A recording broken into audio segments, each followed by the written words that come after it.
মা বাবা যদি মাঝে মধ্যে চিল্লাই,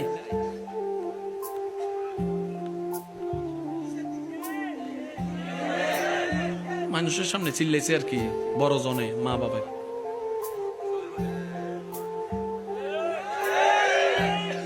একজনের পিছন থেকে কয় কি তারে তুরে দেখলে সবাই ফালাই যায়, তোর মেজাজ এত গরম, তুই সবারে কথার আগে কস মুখ হাত থাকতে কি এর মুখ দিয়ে কথা লাগা, তুই ফুল আজকে মার সামনে এমনে দাঁড়াই আছিস, ব্যাপারটা গীতা কয় মার সামনে এমনে দাঁড়াই আছি বলেই তো পৃথিবীতে এমনে দাঁড়াই আছে।